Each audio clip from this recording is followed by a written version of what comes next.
నయుగలదు. అంతే అంతే అంతే ఒకటే 29 ఇక్కడ ఈ రెండవడే రెండవ న్యాయాధిపతి. మొదటి న్యాయాధిపతి ఎవరంటే ఒత్నియేలు, రెండవ న్యాయాధిపతి యెహూదు. రెండవ న్యాయాధిపతిని మనం చదువుకుంటున్నాం. ఎగ్లాన్ కాదు,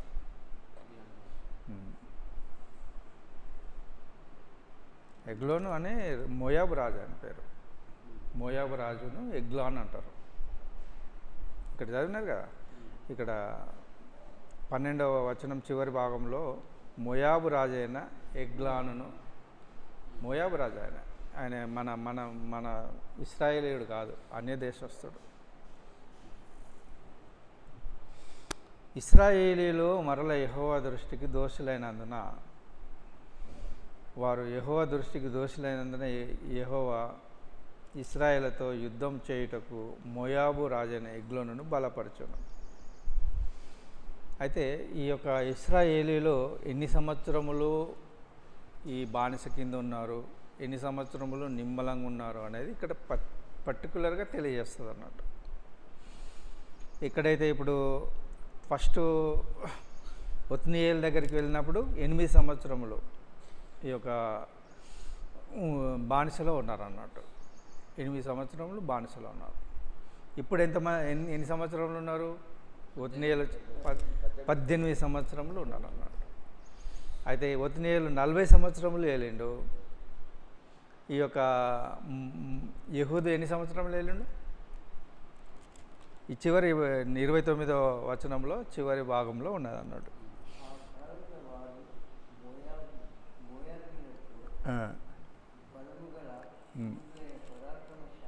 ఆ దినమందు మోయాబీయులు ఇశ్రాయేలు చేతి కింద అనుపబడగా దేశము 80 సంవత్సరములు. ఇది ఈ న్యాయాధిపతులు అనేది ఇశ్రాయేలీలు టైం ఖచ్చితంగా ఉంటుంది. యూదులకు ఈ యొక్క సంవత్సరములు ఖచ్చితంగా ఉంటుంది. ఆ ఆదాము నుండి ఇప్పటి మట్టుకు ఎన్ని సంవత్సరాలు అయినాయో వాళ్ళ క్యాలెండర్ ప్రకారం ఉంటుంది అన్నట్టు. ఎందుకంటే ఇవే ఒత్నియేలు కింద 8 సంవత్సరాలు బానిసగా ఉన్నారు. యెహూదు రాకముందు వాళ్ళు ఎన్ని సంవత్సరాలు బతికేసి ఉన్నారు? 18 సంవత్సరములు బానిసలు. ఈ యొక్క సమయంలో చాలా జాగ్రత్తగా మనము కనిపెట్టాలి. అయితే ఎగ్లోన్ మోయాబు ఎవరు? మోయాబు రాజు ఎవరు? మోయాబు ఎవరు అసలు? మోయాబీయులు ఎవరు? మోయాబు ఇది యూదులు కాదు, వాళ్ళు అన్యజనులు.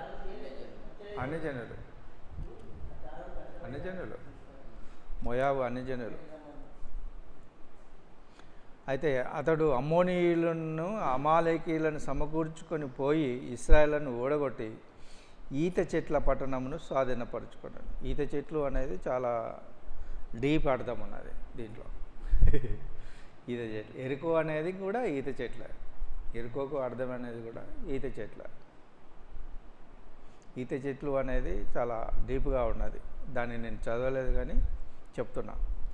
ఇశ్రాయేలీలు 18 సంవత్సరములు మోయాబు రాజుకు దాసులయ్యారు. ఇశ్రాయేలీయులు యెహోవాకు మొరపెట్టగా బెన్యామీను కుమారుడగు గెరా అంటే అర్థం ఏంటిదంటే ఏ గ్రెయిన్, ఒక గ్రెయిన్ అన్నట్టు, సీడ్. బెన్యామీను 12 గోత్రాలలో బెన్యామీన్ చిన్నవాడు. ఎక్కడ పుట్టిండంటే బెత్లెహేంలో పుట్టిండు.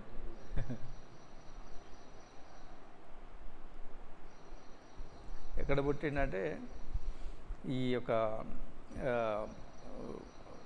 కనాన్ దేశంలో పుట్టిండు ఆయన. మిగతా 11 మంది ఎక్కడ పుట్టిండంటే కనాన్ దేశానికి అవతల పుట్టిండు. ఒక్కడే ఇక్కడ పుట్టిండు. ఎక్కడ? కనాన్ దేశంలో పుట్టిండు. అందుకోసమే యోసేపు ఏడ్చిన తర్వాత అన్నలను కూర్చుండబెడతాడు. ఎట్లా కూర్చుండబెడతాడు? అది వరుసగా కూర్చుండబెడతాడు. పెద్దోడి తర్వాత ఇంకోని తర్వాత ఇంకోని తర్వాత ఇంకోడు, అట్లాగే ఇక్కడికి చివరికి వచ్చే వరకు ఎవరు 12వాడు ఉంటాడు అన్నట్టు. 12వానికి 5 వాళ్ళు ఎక్కువ ఇస్తాడు అన్నట్టు. ఆహారం పెడతాడు కదా, అన్నం. చూడండి 40 ఈ యొక్క ఆది కాండము.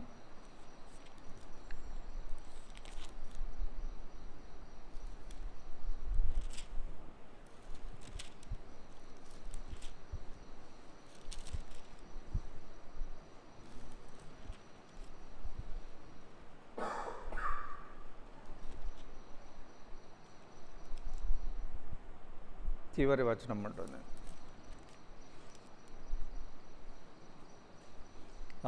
34 వచనం.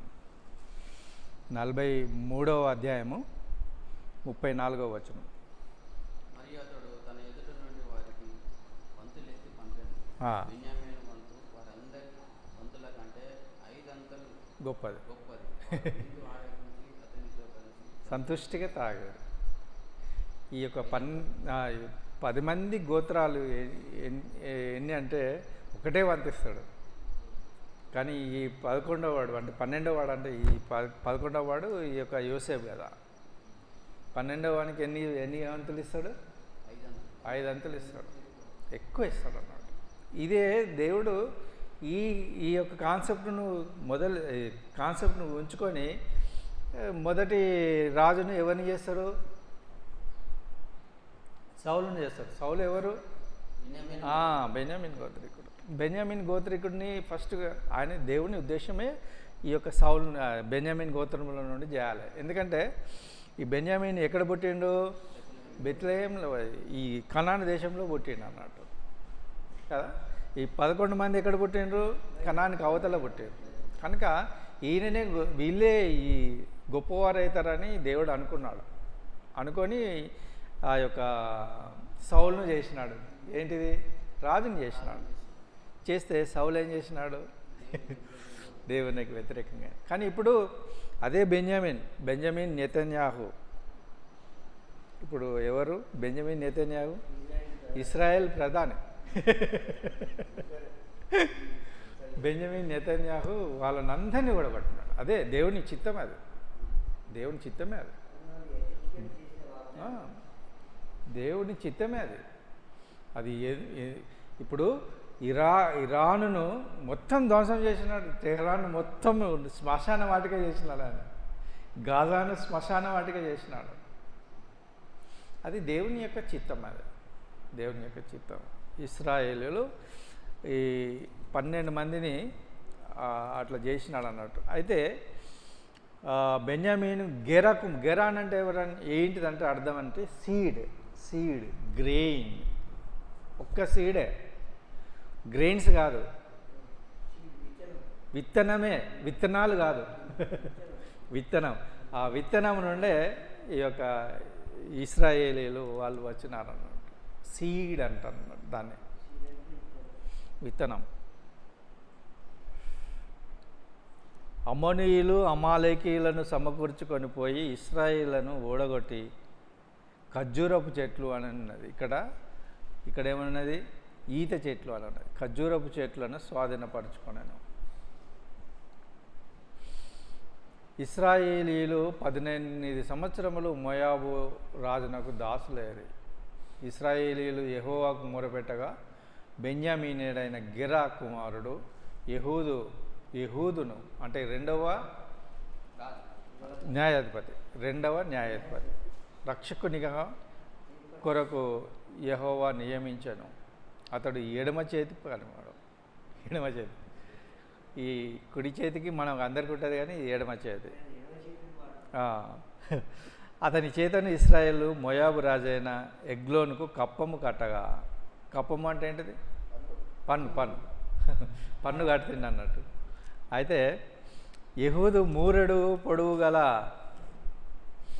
2 అంచుల కత్తిని చేయించుకొని తన వస్త్రంలో తన తొడ మీద దానిని పెట్టుకున్నాను. తొడ మీద ఎందుకు పెట్టుకుంటారు? ఇక్కడ తొడ మీద అంటే అది అవుపడదు. తొడ మీద అవుపడదు, ఏర్పడదు. రాజు దగ్గరికి పోతాడు అన్నట్టు ఈయన.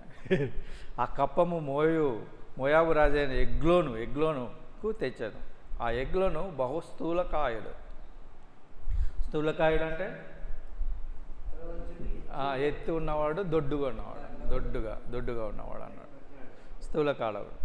యెహూదా ఆ కప్పం తెచ్చి ఇచ్చి తర్వాత కప్పం మోసిన జనులను వెళ్ళనంపి గిల్గాలు దగ్గర నున్న ఫెసీలీము నొద్ద నుండి తిరిగి వచ్చిన రాజా, రహస్యమైన మాట ఒకటి నేను నీతో చెప్పవలనగా అతడు తన యొద్ద నిలిచిన వారందరినీ వెలుపలికి పొమ్మని ఊరుకుండమని చెప్పాను. రాజు ఉన్నాడు, ఈ యొక్క యెహూదు ఇద్దరు మాత్రమే ఉంటారు ఆ రూమ్లో. యెహూదు అతని దగ్గరికి వచ్చినప్పుడు అతడు ఒక్కడే చల్లని మేడ చల్లని మేడ ఉంటుంది. అప్పుడు చల్లని మేడ. ఇప్పుడు ఏసీలు ఉంటాయి కానీ అప్పుడు ఏసీలు లేవు. ఇప్పుడు ఫ్యాన్లు ఉంటాయి, అప్పుడు ఫ్యాన్లు లేవు. ఈ చల్లని మేడ అని అంటే చల్లగా వస్తుంది అందులోకి, ఆ గాలి అట్లా వస్తుంది అన్నట్టు. చల్లని మేడ అనేది ఉంటుంది అన్నట్టు. ఎండాకాలం అన్నట్టు అది. ఎండాకాలము చల్లని మేడ ఉంటుంది అన్నట్టు.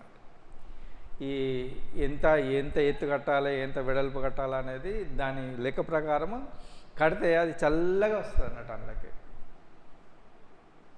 చల్లని మేడ గదిలో కూర్చుండి ఉండాను. యెహూదు నీతో నేను చెప్పవలసినదేమనగా దేవుని మాట ఒకటి ఉండదని చెప్పగా అతడు తన పీఠం మీద నుండి లేచెను, సింహాసనం మీద నుండి లేచినాడు అన్నాడు. అప్పుడు యెహూదు తన ఎడమ చేతి చాపి తన కుడి చేతి మీద తొడ మీద నున్న కత్తిని తీసి కడుపులో పొడిచాను అన్నాడు.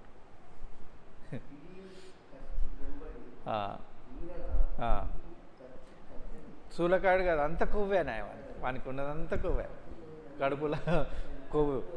కడుపులో నుండి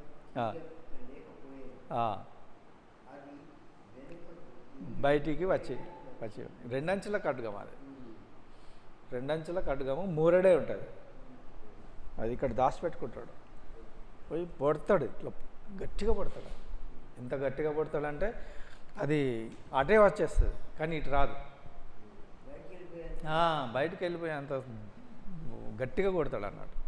అప్పుడు యెహూదు పంచశాలి అంటే పంచపాలి అంటే ఏంటిది? పంచపాలి అంటే ఏంటిది?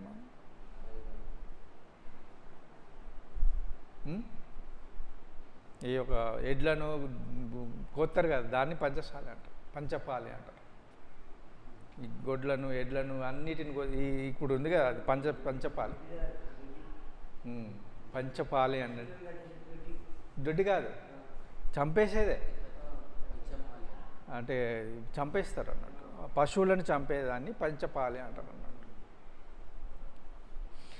బయలు వెళ్ళి తన వెనుకను ఆ మేడగది తలుపులు వేసి గడియ పెట్టాను. అతడు బయటికి వెళ్ళిన తర్వాత ఆ రాజు దాసుల లోపలికి వచ్చి చూడగా ఆ మేడగది తలుపులు గడియలు వేసి ఉండెను. కనుక వారు అతని చల్లని గదిలోనికి శంఖాని వర్తని అంటే ఏంటిది? శంఖాని వర్తని అంటే కాలకూర్చో. శంఖాని వర్తని అంటే యూరిన్ పోయిండము, బాత్రూమ్ పోయిండు అని అంటారు అని పోయి ఉన్నాడు అనుకొని తాము సిగ్గు వింతలు అంటే బాత్రూమ్ వెళ్ళి అంత మట్టుకు పడు వరకు కనిపెట్టినను. అతడు ఆ గది తలుపులను తీయకపోగా వారు తలుపులను తాళపు చెవిని తెచ్చి తలుపులు తీసి చూచినప్పుడు వారి యజమానుడు చనిపోయి నేల మీద పడి ఉన్నాడు. ఎవరైనా ఎగ్లోను, మోయాబు రాజు. వారు తడుపు చేయిచుండగా యెహూదు తప్పించుకొని పెసిలీము దాటి షెయీరుకు పారిపోయాడు. అతడు వచ్చి ఎఫ్రాయిం కొండ బూరను ఊదగా ఇశ్రాయేలు మన్య ప్రదేశం నుండి దిగి అతని యుద్ధకు వచ్చిరి. అతడు వారి ముందు సాగి వారితోని వెంబడి త్వరగా రండి, మీ శత్రువులైన మోయాబీయులు యెహోవా మీ చేతికి అప్పగించి ఉన్నాడని. కాబట్టి వారు అతన్ని వెంబడి దిగి వచ్చి మోయాబు ఎదుట యొర్దాను రేవులను పట్టుకొని ఎవరిని దాటనీయలేదు. ఆ కాలమున వారు మోయాబీయులతో బలము గల శూరులను, పరాక్రమశాలులను 10,000 మందిని చంపిరి. ఒక్కడును తప్పించుకొనలేదు. మోయాబీయుడు ఒక్కడు కూడా తప్పించుకోలేదు. ఆ దినమున మోయాబీయులు ఇశ్రాయేల్ చేతికి కింద అనుపబడగా దేశము 80 సంవత్సరాలు. ఒత్నియేలు అప్పుడేమో 40 సంవత్సరములు నిమ్మలంగా ఉన్నది. 40 సంవత్సరములు నిమ్మలంగా ఉన్నది. యెహూదు 80 సంవత్సరములు. దేవుడి పరిశుద్ధ వాక్యం మన మెడికల్లో దీవించి ఆశీర్వదించును గాక.